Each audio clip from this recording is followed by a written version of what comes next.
साथियों नमस्कार। आज मैं उपस्थित हूँ आप लोगों के सामने। आप लोगों से कुछ बातें करना चाहता हूँ। मैं ऑनर इंजीनियर सोसाइटी जो कि मेरे यूट्यूब चैनल पे आप लोगों ने देखा है, क्योंकि कुछ क्वेश्चन होते थे, मैं उसके बारे में बताना चाहता हूँ, कुछ चीज़ों के बारे में बात करना चाहता हूँ। मेनली अगर हम बात करें तो कुछ चीज़ों के बारे में हम आपको बताना चाहते हैं स्पेशली। एक तो पहले मैं अपना लोकेशन बताऊं कि हमारी सोसाइटी इंजीनियर सोसाइटी जो एनसीआर जो कि पूरा है नोएडा, ग्रेटर नोएडा, गाजियाबाद, दिल्ली, गुड़गांव, उसके बाद आपका फरीदाबाद ये आता है, इवन अब पलवल तक आ रहा है। तो वैसे फरीदाबाद तक है ये। एनसीआर के 4 शहर हैं और इस एनसीआर में हर आदमी बहुत दूर-दूर से, कोई चेन्नई से, कोई बिहार से, बंगाल से, उड़ीसा से, आसाम से, इवन पूरे देश भर के लोग या इंटरनेशनल बहुत विदेशों से भी लोग आते हैं और अपने रोज़ी-रोज़गार के लिए यहाँ पहुँचते हैं। और सबका एक सपना होता है कि वो आते हैं तो यहाँ पे जॉब तो मिल जाती है, लेकिन रहने के लिए वो किराए के घर पे ही जाते हैं, चाहे वो पीजी हो या कोई रूम लेते हैं किराए पे, अपने-अपने क्षमता के अनुसार लेते हैं। जब वो महीने का किराया पे करते हैं तो उनको बड़ा पेन होता है, तकलीफ़ होती है और उनको फ़ील होता है कि एक घर अपना भी होता है। मैं भी एनसीआर में जब पहली बार आया था, किराए पे घर लिया और लोगों को अवगत हो गई एक चीज़ों से कि जो किराएदार होते हैं, घरों के बाहर चप्पलें काउंट करते हैं या जूते काउंट करते हैं। उनको जो पता ये चलता है कि इसमें 2 आदमी रहते थे, अगर 2 आदमी बढ़ गए, 1 दिन नहीं बोलते, 2 दिन नहीं बोलते, जहाँ 5 से 7 दिन बीतता है, तो बोलते हैं भई इस बार किराया कुछ फालतू आपको देना पड़ेगा। तो इस तरह की चीज़ें आती हैं इंसान के जीवन में, तो वो सोचता है कि क्यों नहीं, जब ये पीड़ा उठती है तो वो सोचता है कि मेरा अपना एक आशियाना होना चाहिए, एक अपना घर होना चाहिए, एक अपना छत होना चाहिए। जब इस चीज़ छत की तलाश में कोई भी एक आम आदमी छत की तलाश में चलता है, अब चूँकि मान लीजिए कि जो जिस एरिया में जॉब कर रहा है, जैसे दिल्ली में जॉब कर रहा है या वो गुड़गाँव में जॉब कर रहा है, फरीदाबाद में जॉब कर रहा है या नोएडा, ग्रेटर नोएडा में जॉब कर रहा है या गाज़ियाबाद में जॉब कर रहा है, तो अपना घर ढूँढने के का प्रयास करते हैं। तो यहाँ पे 3 ऑप्शन हैं, कुछ 3-4 ऑप्शन हैं, जिसमें उनको प्रॉपर्टी मिल पाती है, अपना छत मिलता है। पहला ऑप्शन ये है group housing flat. Group housing flat, बहुत तरह के बिल्डर्स हैं, बहुत सारे बिल्डर्स हैं एनसीआर में और हम स्पेशली बात करेंगे नोएडा में, क्योंकि मैं इस समय नोएडा में ही रहता हूँ और नोएडा में ही मेरा सारा काम है। Specially greater Noida, Noida extension, जो कि 4 मूर्ति 1 मूर्ति बोलते हैं। और जब यहाँ आते हैं आप अपने एक आशियाने की तलाश में, एक छत की तलाश में, तो नोएडा में मैं बात करूँ तो 3 या 4 तरह के प्रॉपर्टी मिलती है। इसमें पहला है ग्रुप हाउसिंग फ्लैट।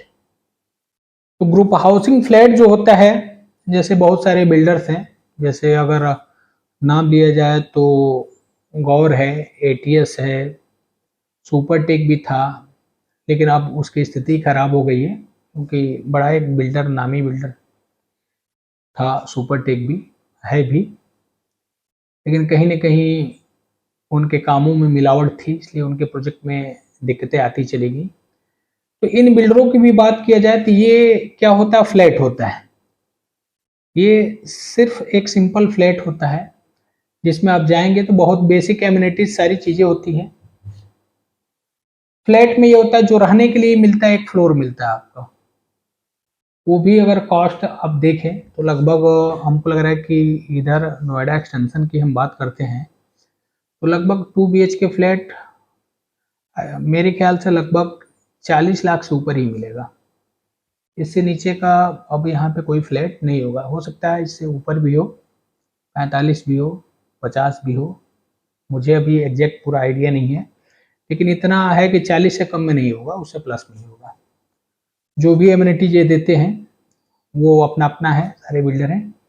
इसमें भी बिल्डर अच्छे हैं, खराब भी हैं।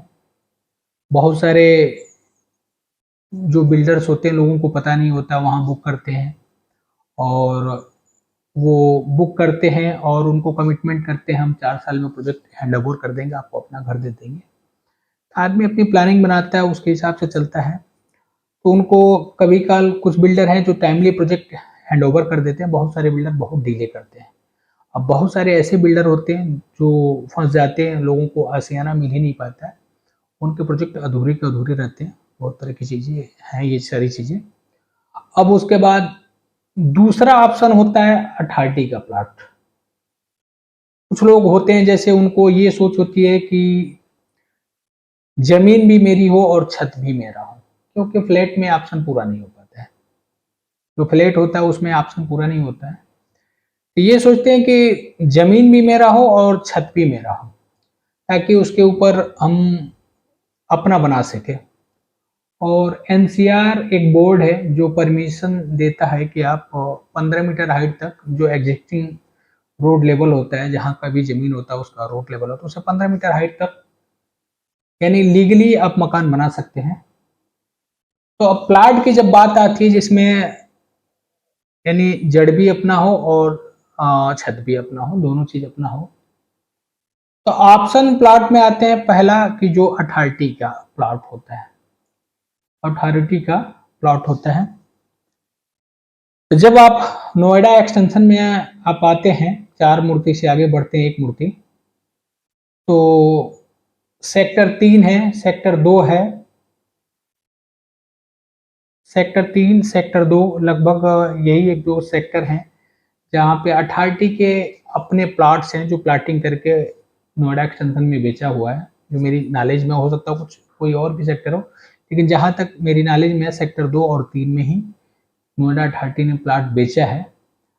और सेक्टर 3 की बात करें तो वहाँ पे एक 120 मीटर का यानी विला बना के बेचा अथॉरिटी ने और लगभग उसमें कुछ प्लॉट्स वगैरह भी हैं। अगर वहाँ आप चाहते हैं कुछ खाली प्लॉट्स अगर मिलते हैं आपको, तो लगभग वहाँ 120 मीटर का प्लॉट्स होता है। लगभग उसकी कीमत हमको लग रहा है कि इस समय 90 से 95 लाख के आसपास या 1 करोड़ के आसपास की कीमत है। सिर्फ ओनली प्लॉट्स की। और जो विला है, मांगने वाले, डिमांड करने वाले 1 10, 1 15 जो है, जैसे भी हो। लेकिन एक चीज़ मैं बताना चाहता हूँ आप लोगों को, यहाँ आप प्रॉपर्टी अगर सोचना चाहते हैं, तो यहाँ आप जब जाते हैं, तो यहाँ आपको सिर्फ मान के चलिए कि आप जो भी प्रॉपर्टी आप ढूँढेंगे, चूँकि अथॉरिटी ने ड्रा निकाल के सबको बेच चुकी है। अथॉरिटी ड्रा निकाल के सबको प्लॉट्स बेच चुके हैं। अब जितने भी प्लॉट्स हैं वो रीसेल में ही है और इन प्लॉटों का सर्च करेंगे तो कहीं न कहीं किसी ब्रोकर्स के माध्यम से, कोई एसोसिएट जो भी है, ब्रोकर्स के माध्यम से ही आपको प्लॉट्स मिलेंगे। अगर आप जाते हैं, बात करते हैं, अच्छे अगर ब्रोकर्स हैं आपको, तो डील आपको अच्छी मिल जाएगी। अगर कोई खराब ब्रोकर्स मिल जाएँगे तो आपको आपके साथ चीटिंग भी हो सकती है, तमाम तरह की चीज़ें हो सकती हैं ये चीज़ें। मिलने के ऊपर, अब ब्रोकर्स अच्छा मिलेगा तो आपको डील अच्छी करा देगा, मिल जाएगा आपको। सेकंड ऑप्शन है आपका किसान कोटे का एक प्लॉट होता है। जो किसान कोटे का प्लॉट होता है, उसकी अगर मैं बात करूँ, तो किसान कोटे में होता क्या है कि ये जितने भी बिल्डिंगें या बिल्डिंगें ये जो बनी है सुपरटेक या जितने भी अथॉरिटी के प्लॉट्स हो जो भी है, ये सारे के सारे किसानों की ज़मीन होती है और जो नोएडा अथॉरिटी है, इसका अधिग्रहण करती है। जब नोएडा अथॉरिटी इसका अधिग्रहण करती है, बदले में किसानों को बसने, चूँकि उनकी सारी ज़मीनें चली गई, तो बदले में उन किसानों को बसने के लिए कुछ ज़मीनें उनको देती है, जिसका नाम पहले 4% था, फिर 5% हुआ, नोएडा एक्सटेंशन में 6% के प्लाट बोले जाते हैं। यानी उनकी जितनी ज़मीन ली जाती है, यानी मान लीजिए कि अगर 1000 मीटर ज़मीन ली गई तो 60 मीटर का प्लाट उनको दिया जाता है किसानों को। पैसे तो मिलते हैं, लेकिन 6% के प्लाट यानी 60 मीटर का प्लाट मिलता है उनको। इसी तरह से अगर 10,000 मीटर की ज़मीन अगर किसानों से अथॉरिटी लेती है, तो यानी 600 मीटर का उसको प्लाट वो बदले में देती है, प्लस जो भी उनका ज़मीन का पैसा होता है, जो भी अथॉरिटी तय करती है, वो तो देती है, लेकिन 6% का प्लाट भी देता है। ये प्लाट्स है मार्केट में जो कि है, चूँकि यहाँ अब जाएँगे तो अथॉरिटी का जो अपना प्लाटिंग होता है, वहाँ का डेवलपमेंट हमेशा अच्छा होता है, अच्छा ही मिलेगा कंपेयर टू और करेंगे तो ये 6% के प्लाट, इसमें डेवलपमेंट उतना अच्छा नहीं होता है। आप कहीं भी घूम के देखिएगा, तो मेरा अनुभव है, मैं बता रहा हूँ आपको। तो जब 6% के प्लॉट में जब आप जाते हैं, तो वहाँ भी किसान से तो आपकी मुलाकात नहीं हो पाएगी। वहाँ भी ऑप्शन मिलता है ब्रोकर से, ब्रोकर्स फर्म हो या ब्रोकर्स हो, वो ठीक वही है कि कोई अच्छा ब्रोकर मिलेगा तो डील अच्छा मिल जाएगा आपको, अगर कोई खराब मिलेगा तो आप फंस भी सकते हैं। सेकंड आपको बताना चाहूँगा इसमें कि उसमें एक चीज़ होती है कि आप चाहेंगे जैसे किसान कोटे के प्लाट में उसका भी रेट आज के डेट में, अगर कोई छोटा प्लाट है 100 मीटर, 120 मीटर, 130 मीटर, तो लगभग यहाँ जितने भी एरिए हैं 4 मूर्ति से लेके 1 मूर्ति या उससे आगे खेड़ी बनौता, यानी अगर बात किया जाए बहुत तरह की जगह हैं। तो उसमें 120 मीटर के प्लाट है, तो वहाँ भी लगभग रेट आज के डेट में हमको लग रहा है कि लगभग 50,000 रुपया पर मीटर का रेट है नियर अबाउट। और उसमें एक चीज़ और होता है, 50,000 रुपये के आसपास का ये है, कुछ डेवलपमेंट चार्ज वगैरह भी लेते हैं, तो वो अथॉरिटी लेती है, क्योंकि वो शायद हमको लग रहा है कि नियर अबाउट 2250 या जो भी हो, तो वो तो कुछ हिडन रखते हैं, कुछ ओपन रखते हैं, लेकिन आप बात करेंगे तो लगभग मान के चलिए 50 के आसपास का रेट होगा, इससे प्लस भी हो सकता है, थोड़ा सा कम भी हो सकता है।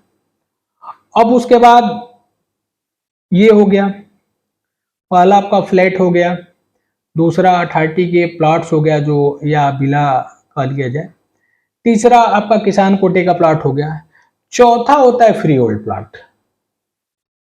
तो ये नाम है फ्री होल्ड प्लॉट। तो फ्री होल्ड प्लॉट के बारे में अगर ये है तो सच पूछिए तो मुझे भी आइडिया नहीं है कि फ्री होल्ड्स प्लॉट का क्या होता है। एक होता है कि अथॉरिटी परमिशन देती है, जैसे एक होता है लीज रेंट, जो अथॉरिटी के जितने भी प्लॉट्स होते हैं या किसान कोटे के प्लॉट्स होते हैं लीज रेंट पे मिलते हैं। और जो मेरी जानकारी, लीज रेंट का मतलब ये होता है कि 99 ईयर्स के लिए मिलता है। 99 ईयर्स के बाद वो कुछ फिर एक चार्ज लेती है, जो भी अथॉरिटी होगी उस समय, जो भी अथॉरिटी का स्वरूप होगा, कुछ भी होगा, तो एक आपसे फिर वन टाइम चार्ज लेगी। तो मुझे जानकारी है वो चार्ज उस समय की अथॉरिटी अपना ये करेगी, वो जितना भी हो। जैसे कनॉट पैलेस जो राउंड सर्कल है, उसका 99 ईयर्स का लीज खत्म हुआ था, आज से हमको लग रहा है 2-3 साल पहले की बात है।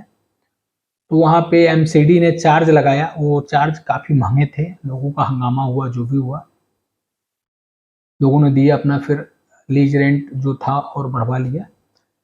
तो ये 99 ईयर्स का लीज रेंट जो होता है, मान लीजिए 30 साल, 60 साल, इस तरह से जो होता है, वैसे नॉर्मली 99 ईयर्स के लिए फ्लैट्स हो, अथॉरिटी के प्लॉट्स हो या किसान कोटे के प्लॉट्स हो, ये होता है। तो इसमें सेकंड और आगे मैं बताऊंगा आपको। अब तीसरा आता है फ्री होल्ड प्लॉट। ये फ्री होल्ड प्लॉट क्या है उसके बारे में मैं बताना चाहता हूँ आपको। जैसे जिन किसानों की जमीन बच गई, जिन किसानों की जमीन बच गई, उन जमीनों को, जैसे यहाँ पे लोकल्स या जो भी कह लीजिए कॉलोनाइजर्स हैं, जो प्लाटिंग करने वाले हैं, उसमें से मैं भी एक हूँ। वो उन किसानों से ज़मीन लेते हैं और अपना प्लॉटिंग करते हैं। अब रह गई कि प्लॉटिंग करते हैं, तो प्लॉटिंग करते हैं, अपना-अपना तरीका है लोगों का काम करने का, उसी में मैं भी हूँ। अब जब जैसे ये हम बात कर ली, लेकिन एक चीज़ मैं बताना चाहता हूँ आपको, जैसे एक आदमी का क्वेश्चन होता है आज के परिवेश में कि भाई फ्री होल्ड प्लॉट पे कोई एक्शन तो नहीं होगा, कोई बात तो नहीं होगी, अथॉरिटी का तो ये तो नहीं होगी। तो मैं एक चीज़ आपको क्लियर कट बताना चाहता हूँ, आप सभी लोगों को जो मेरी जानकारी में है, कि नोएडा या ग्रेटर नोएडा की 1 इंच भी ज़मीन नोएडा प्राधिकरण के नोटिफाइड एरिया या अधिसूचित क्षेत्र से बाहर नहीं आएगा।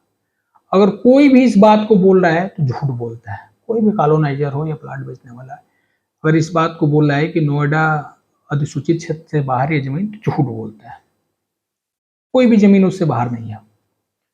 अब चूँकि रह गई कि उसके बारे में थोड़ा-सा विस्तार में जाना पड़ेगा हम लोगों को।